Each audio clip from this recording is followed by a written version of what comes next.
اللہ علیہ وسلم کے کسی دیوانے نے دین کو چھوڑا، امیر تھا یا غریب تھا، مرد تھا یا عورت تھی، کوئی بھی تھا، اور کیوں نہ ہو، جب ان کے سامنے محمد مصطفیٰ صلی اللہ علیہ وسلم دکھ اٹھایا کرتے تھے، صحابہ کرام کی جان نکل جاتی تھی۔ مکہ مکرمہ ہے، اللہ پاک ہر مسلمان کو زیارت نصیب فرمائے، آمین کہہ دو۔ مسلمانوں کی تعداد بڑی کم ہے، بہت تھوڑی سی تعداد ہے، کفر زوروں پہ ہے، جہالت نے انگڑائیاں لے رکھی ہیں، اور وہ دار الندوہ میں بیٹھ کر مشورے کرتے ہیں کہ اس نبوت کے مشن کو ختم کیا جائے۔ قرآن کریم نے ان لوگوں کے مشوروں کو بھی نقل کر دیا، فرمایا وَإِذْ يَمْكُرُ بِكَ الَّذِينَ كَفَرُوا لِيُثْبِتُوكَ۔ بسم اللہ الرحمن الرحیم۔ السلام علیکم ورحمۃ اللہ وبرکاتہ۔ ناظرین اکرام، ہم پھر سے آپ کے لیے لے کر حاضر ہوئے ہیں قاری حنیف ملتانی رحمۃ اللہ علیہ کا بیان۔ اللہ تعالی حضرت کی قبر کو نور سے منور فرمائے۔ دوستو، بیان کو مکمل سننے کا آخر تک، چلے دیر نہ کرتے ہوئے بیان کو شروع کر لیتے ہیں۔ قاری محمد حنیف صاحب ملتانی رحمۃ اللہ علیہ سیدنا خالد بن ولید رضی اللہ تعالیٰ عنہ کے موضوع پر کراچی میں خطاب فرما رہے ہیں، سماعت فرمائیں، شکریہ۔ وَأَزْوَاجِهِ وَذُرِّيَّاتِهِ وَبَارَكَ وَسَلَّمَ تَسْلِيمًا كَثِيرًا كَثِيرًا۔ أما بعد فأعوذ بالله السميع العليم من الشيطان الرجيم، بسم الله الرحمن الرحيم۔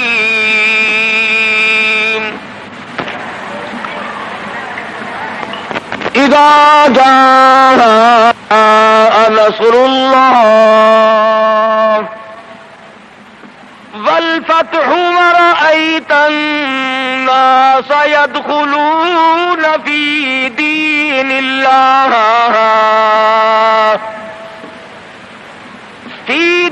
الله أفواجا فسبح بحمد ربك واستغفره إنه كان توابا۔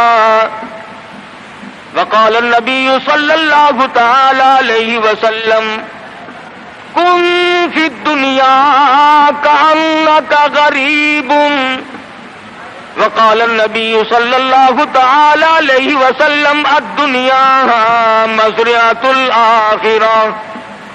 وقال النبي صلى الله تعالى عليه وسلم من احیا سنتی عند فساد امتی فلہ اجر 100 شہید۔ وقال النبي صلى الله تعالى عليه وسلم من صلى علی واحدة صلى الله عليه 10 مرات۔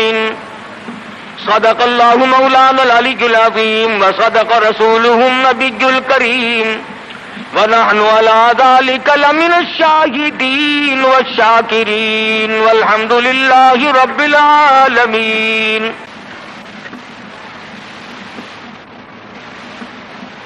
محترم بزرگوں، عزیز دوستوں،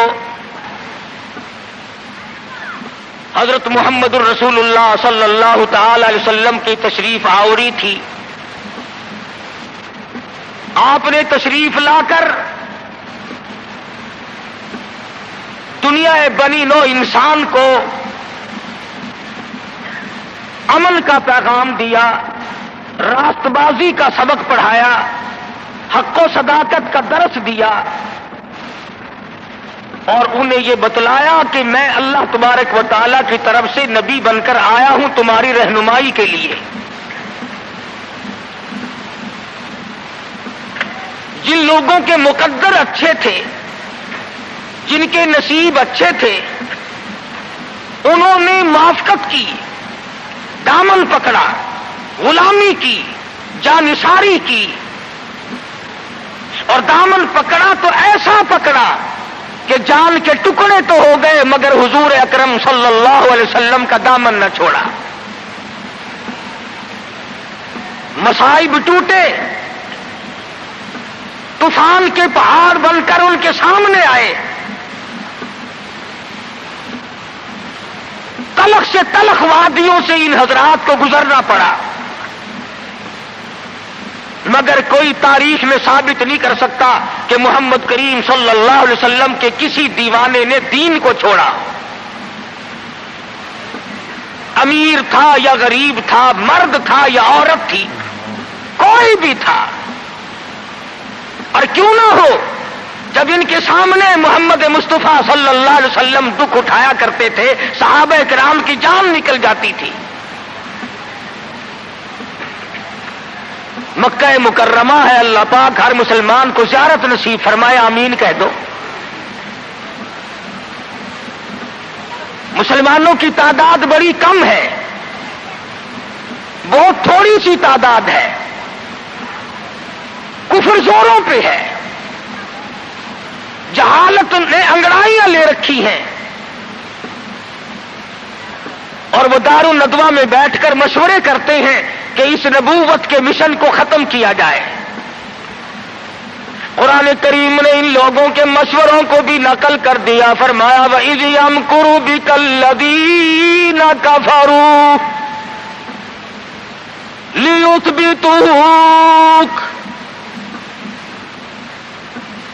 محمد صلی اللہ علیہ وسلم کو قید کر دو، ان کی تحریک ختم ہو جائے گی، ان کا مشن ختم ہو جائے گا۔ او یخرجوک، یا انہیں جلا وطن کر دو، دیش نکالا دے دو۔ او یقتلوک، سرے سے قتل کر ڈالو، نبوت کو دنیا میں سے بے نام و نشان بنا دو۔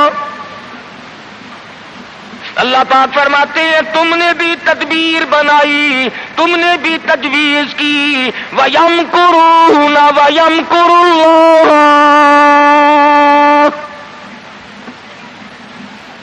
تم نے بھی تجویز بنائی، تم نے بھی پروگرام بنایا، تم نے مشورے کیے میرے نبی کو ختم کرنے کے،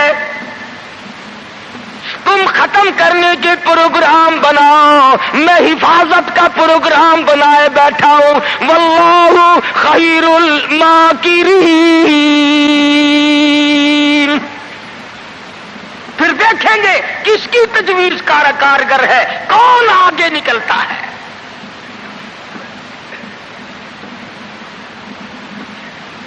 یہ مارنے کے درپے ہیں، یہ ختم کرنے کے درپے ہیں، یہ مٹانا چاہتے ہیں، اور اللہ کریم کے سامنے ادھر مدنی کریم صلی اللہ علیہ وسلم ساری رات سجدے فرماتے ہیں۔ سیدہ عائشہ صدیقہ رضی اللہ تعالیٰ عنہ فرماتی ہے میں سوئی ہوئی تھی، اچانک میری آنکھ کھلی، آپ کا سر سجدے میں ہے، اتنے رو رو کر دعائیں کرتے ہیں، اس قدر آہذاری کی، اس قدر عاجزی فرمائی، آپ کا سانس گھٹنے لگا۔ عائشہ صدیقہ فرماتی ہے میں کلیجے کو پکڑ کر بیٹھ گئی، کہیں آج میں بیوہ تو نہیں ہو جاؤں گی۔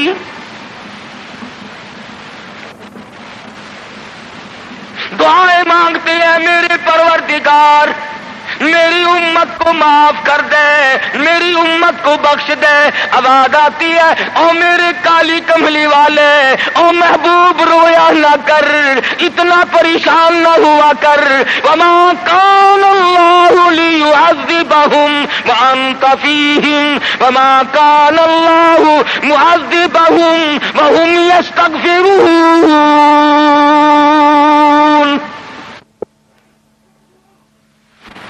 میرے محبوب جب تک آپ ان لوگوں میں موجود ہیں میں وعدہ کرتا ہوں ان کو کوئی عذاب نہ دوں گا،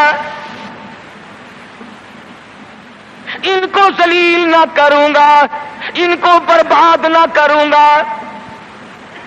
اور میرے پروردگار موت تو برحق ہے، موت تو سب کی آئے گی، میں تو یہ وعدہ چاہتا ہوں میرے بعد کی آنے والی، میں جب پردہ کر جاؤں، جب میں رخصت ہو جاؤں، میرے بعد میں جو امت بچے اس کو بھی عذاب نہ دے۔ آواز آئی محبوب تیرے آنسو مجھ سے دیکھے نہیں جاتے، وما کان اللہ معذبہم وہم یستغفرون۔ جو استغفار کرنے والے لوگ ہوں گے، جو مجھے منانے والے لوگ ہوں گے، جو معافی طلب کرنے والے لوگ ہوں گے، میرے محبوب میرا تجھ سے وعدہ ہے، مجھے اپنی کبریائی کی قسم میں انہیں بھی برباد نہیں کروں گا۔ امت کے لیے رات دن دعائیں مانگی، رو رو کر دعائیں مانگی۔ حضرت ابو ہریرہ رضی اللہ تعالیٰ عنہ فرماتے ہیں مدنی کریم صلی اللہ علیہ وسلم قرآن کی تلاوت فرمایا کرتے تھے، جب عذاب کی آیت آتی اتنا سانس پھول جاتا، اس قدر گھبراہٹ آ جاتی، مجھے یوں آواز آتی جیسے ہنڈیاں کھول رہی ہو۔ نبی ساری ساری رات روئے، نبی کے قدموں پہ ورم آ گئے، ساری رات قرآن کی تلاوت کی۔ امت کی رات فلم میں گزرتی ہے، امت کی رات ٹیلی ویژن پہ گزرتی ہے، امت کی رات بدماشی میں کٹ رہی ہے، امت کی رات بدکاری میں کٹ رہی ہے، سفید داڑھی ہو گئی، قبر کی تیاری ہے، آج تک یہ نہ سوچا ثم لم يتوبوا فلهم عذاب جہنم ولهم عذاب الحریق۔ جلا دینے والا عذاب تباہ کر دے گا۔ کون اس سیرت کو پڑھے؟ قرآن جو سیرت بیان کرتا ہے، کوئی کیا سیرت بیان کرے گا؟ صحابہ اکرام نے جن کی آنکھوں نے حضور کا حال دیکھا، تم نے کبھی اپنے نبی کا لباس نہ پوچھا، بٹن کی جگہ میرے آقا کے کرتے مبارک میں کانٹے چبھے ہوئے ہیں، آرام فرماتے ہیں گلے میں کرتا نہیں ہے۔ صحابی نے سوچا مجھ سے زیادہ کسی کو بھوک نہ ہوگی، پیغمبر کے سامنے جا کر کرتا اٹھا دیا، یا رسول اللہ ذرا دیکھو میرا کیا حال ہے، سیدھا نہیں ہو سکتا ہوں، پیٹ پہ پتھر باندھ رکھا ہے۔ رحمت والے ہاتھوں سے کرتا اٹھایا اور صحابہ کی آنکھوں نے دیکھا ایک کے بجائے 2 پتھر بندھے ہوئے۔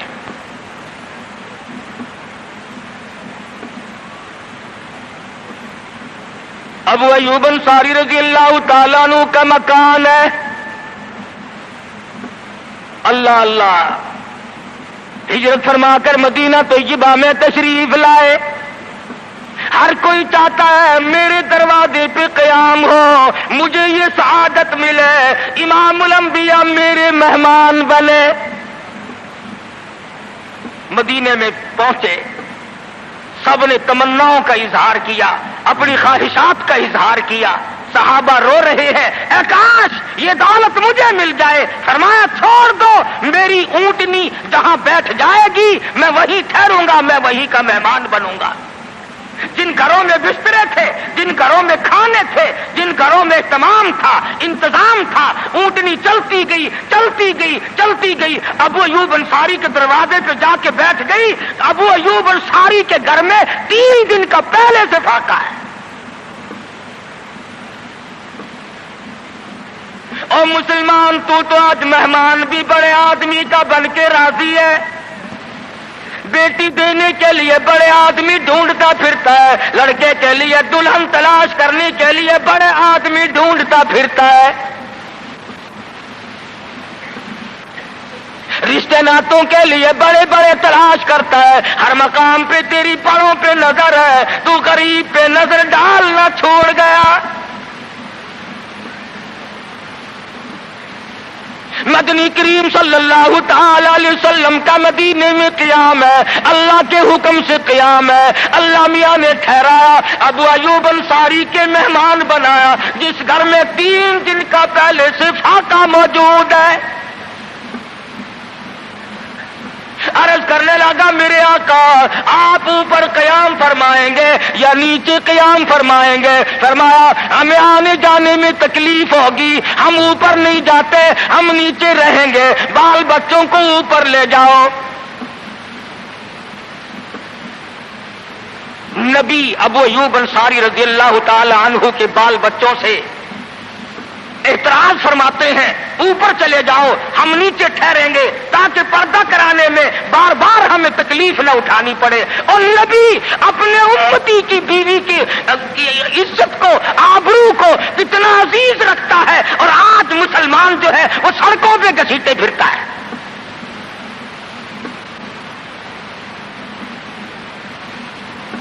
کافی دنوں کی بات ہے، ایک آدمی مجھے ملا، میں نے اخبار، میں روز تو پڑھتا نہیں، اخبار کیا کریں گے، اور میں تمہیں کہتا ہوں یہ تمہارا اخبار پڑھ کر سکھ مسلمان بنے گا؟ یہ تمہارا اخبار پڑھ کر چوڑا چمار ہندوستان کا بنیا اور ہندو وہ اسلام لائے گا؟ میں ابھی 80 میں جب ہندوستان گیا، پٹیالے شہر میں ظہر کی نماز جب میں پڑھ کے نکلنے لگا، ایک عورت نے میرا یہاں سے ہاتھ پکڑا اور کہنے لگی مولوی تو پاکستان سے آیا؟ میں نے کہا ہاں بہن پاکستان سے آیا ہوں۔ رو پڑی اور کہنے لگی وہ محمد ابن قاسم کب آئے گا؟ تم سارے مر گئے، سید کی بیٹی ہو، سکھ کے گھر میں 34 برس ہو گئے خنزیر کھاتے ہوئے، اور کب چھڑاؤ گے؟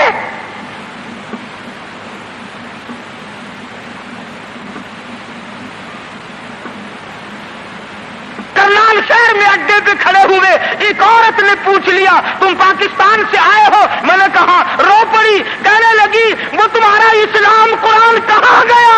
ارے آج تم اپنے آپ کو نہیں سنبھال سکتے، مسلمانوں کی بیٹیوں کی تو تم کب خبر لوگے؟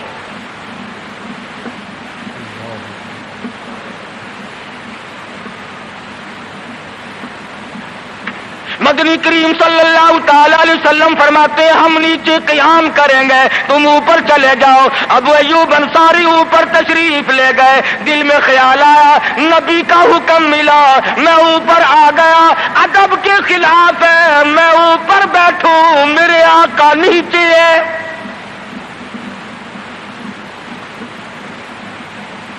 تو نے تو نبی کا ادب کرنا بھی نہیں سیکھا، تو نبی کے ادب کی طرف بھی نہیں جاتا۔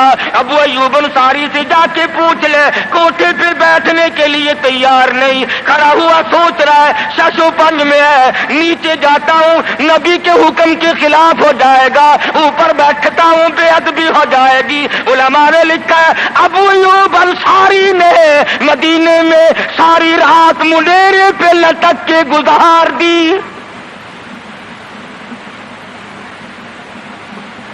تمام رات ابو ایوب انصاری رضی اللہ تعالی عنہ منڈیرے پہ لٹک کے رات پوری کر دیتا ہے۔ نیچے جاتا ہوں نبی کے حکم کے خلاف ہوگا، اوپر بیٹھتا ہوں بے ادبی ہوگی، ارے نہ بیٹھا نہ نیچے گیا، ساری رات لٹک کے گزار دی۔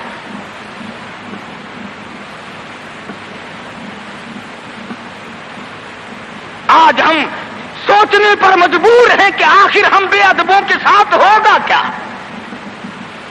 بنے گا کیا؟ جن لوگوں نے ادب کیا ان کے مقدر جاگ اٹھے، ان لوگوں کو خداوند کریم نے دنیائی میں بخت لگائے۔ حضرت خالد بن ولید رضی اللہ تعالی عنہ، اطلاع دی گئی، خبر ملی کہ عیسائی سردار عیسائی بادشاہ 1.5 لاکھ کے قریب فوج لے کر مسلمانوں پہ حملہ کرنے کے لیے آیا ہے۔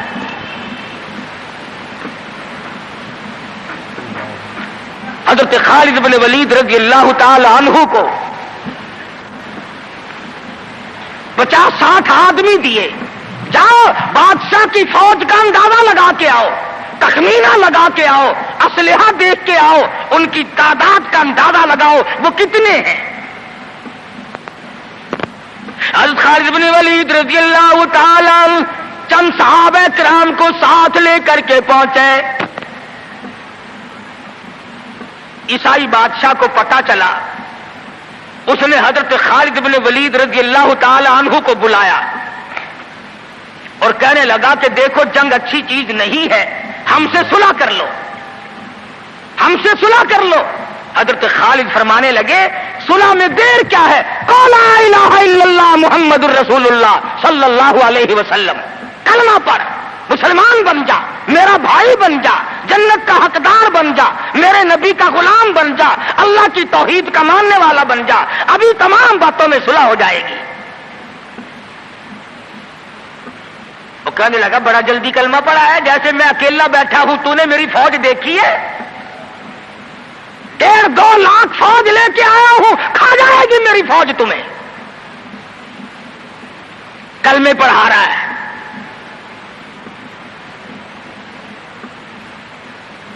حضرت خالد کو کہنے لگا تجھے پتا نہیں تو کس کے سامنے کھڑا ہے؟ فرمایا ہاں، ایک عیسائی کافر کے سامنے کھڑا ہوں۔ وہ کہنے لگا ہے کوئی جلاد؟ فوراً تلوار لے کر حاضر ہو گئے، کہا اس گستاخ کی گردن کاٹ مارو۔ حضرت خالد کے ساتھ 2 آدمی اور تھے، انہوں نے یہ نہیں کہا ہے جی اجی ہم تو یوں ہی بات کر رہے تھے جی، اجی آپ برہم ہو گئے، اجی حضور آپ ناراض ہو گئے۔ حضرت خالد نے پھر یہ نہیں فرمایا کہ باہر والوں کو اطلاع کر دو، وہ 50-60 آدمی تو ہمارے ساتھ مل جائے۔ 2 ساتھیوں کو فرمایا اب ایک دوسرے کی طرف مت دیکھنا، تلوار نکال لو، انشاءاللہ حوض کوثر پہ ملاقات ہوگی۔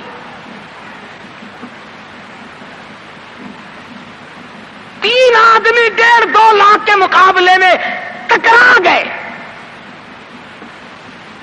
یہ نہ سوچا کہ ہوگا کیا۔ حضرت خالد بن ولید رضی اللہ تعالیٰ عنہ اور 2 ساتھی اور تمام کافروں کی فوج میں گھر گئے، جنگ شروع ہو گئی۔ ابو عبیدہ بن جراح رضی اللہ تعالیٰ عنہ کے خام میں مدنی کریم صلی اللہ علیہ وسلم تشریف لائے۔ فرمایا ابو عبیدہ تو سویا ہوا ہے، میرا خالد گھیرے میں آ گیا۔ گھبرا کے اٹھے، شور مچایا، لوگوں جلدی کرو پہنچو، خالد گھیرے میں ہے۔ حضرت خالد کی بیوی ام تمیم سنتی ہے، کہنے لگی نہیں مجھے یقین نہیں آتا، میرا خالد گھیرے میں آنے والا نہیں، آ ہی نہیں سکتا۔ گھر میں کھڑی ہو کر چاروں طرف نظر مارتی ہے، دیکھتی کیا ہے؟ وہ ٹوپی جس میں امام الانبیاء محبوب کبریا حضرت محمد مصطفیٰ صلی اللہ تعالی علیہ وسلم کے منہ مبارک رکھے ہوئے تھے، وہ بھول آئے۔ ام تمیم کہتی ہے خالد تو ضرور گھیرے میں آ گیا، تیری ٹوپی یہاں رہ گئی۔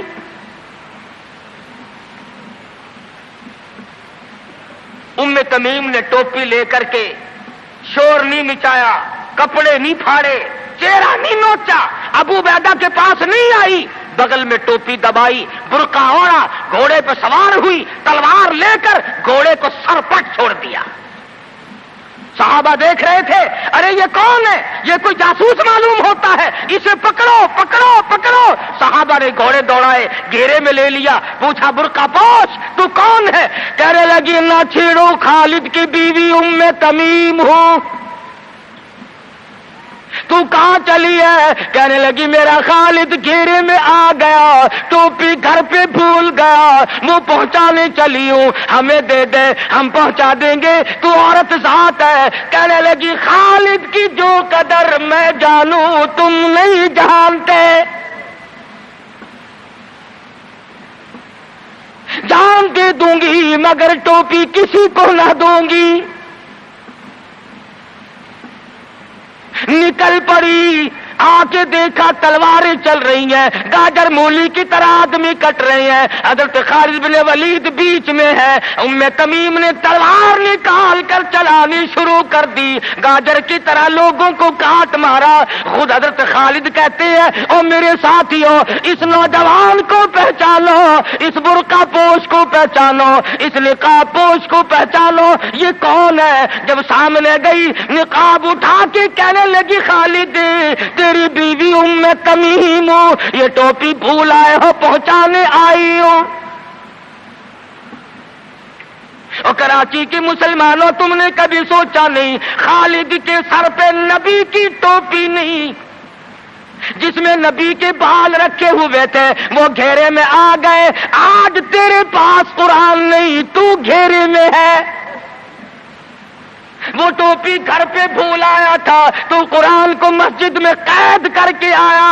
آج تو کفر کے لرزے میں پھنسا ہوا ہے، تو گھیرے میں ہے. تجھے کوئی نہیں نکال سکتا اللہ کے قرآن کے سوا. تم کتنی عسکری طاقت بڑھاؤ، تم تعداد بڑھا لو، تم چھوٹے بڑے زور لگاؤ، کتنی تم کوشش کرو، خدا کی قسم جب تک تم اللہ کا قرآن لے کر کے نہیں بیٹھتے اس وقت تک تمہارا گھیرا نہیں ٹوٹ سکتا. تم نے اللہ کے قرآن کو مسجد میں قید کر دیا.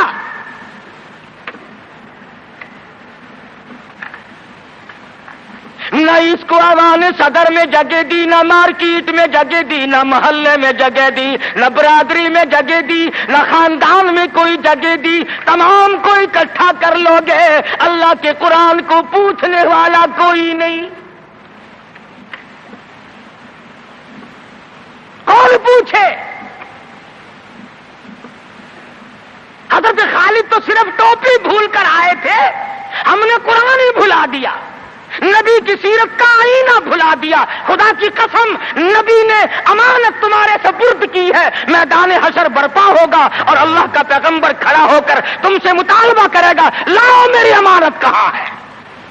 کچھ لوگ کہیں گے اور جی ہم تو عشق کی وجہ سے ایسا کر بیٹھتے ہیں، محبت میں ہمیں پتہ ہی نہیں چلا قرآن کہاں رہ گیا.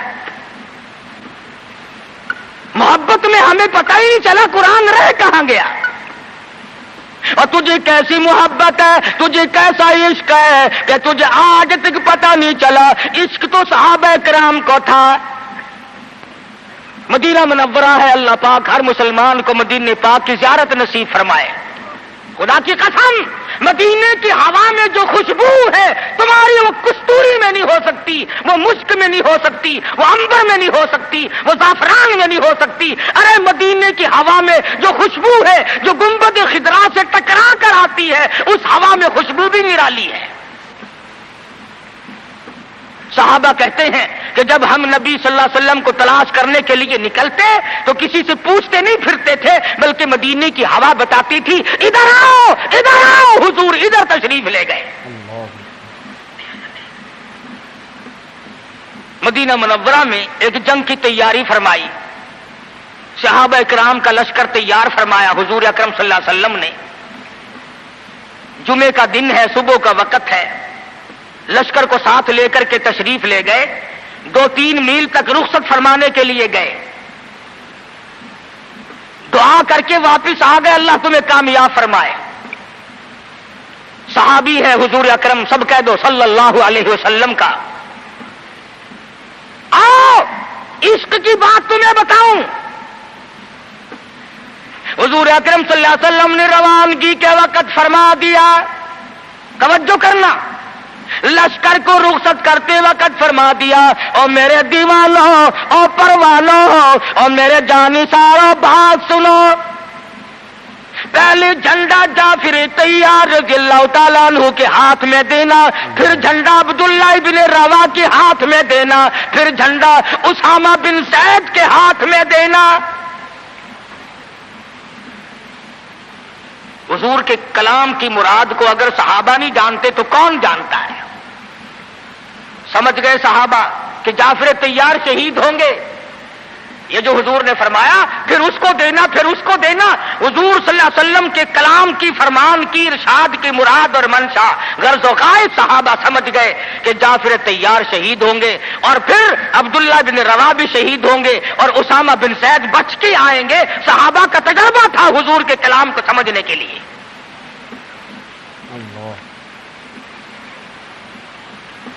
عبداللہ ابن روا رضی اللہ تعالی عنہ نے سوچا کہ تسلی تو میری ہو گئی کہ میں شہید ہوں گا، اس جنگ میں واپس نہیں آؤں گا، مگر چلو جمعے کا دن ہے، سواری میری بڑی تیز ہے، میں آخری جمعہ سرکار دو عالم صلی اللہ علیہ وسلم کے پیچھے کیوں نہ پڑھوں اور جمعہ پڑھ کے جاؤں گا، ایک مرتبہ اور اپنے آقا کا دیدار کروں گا.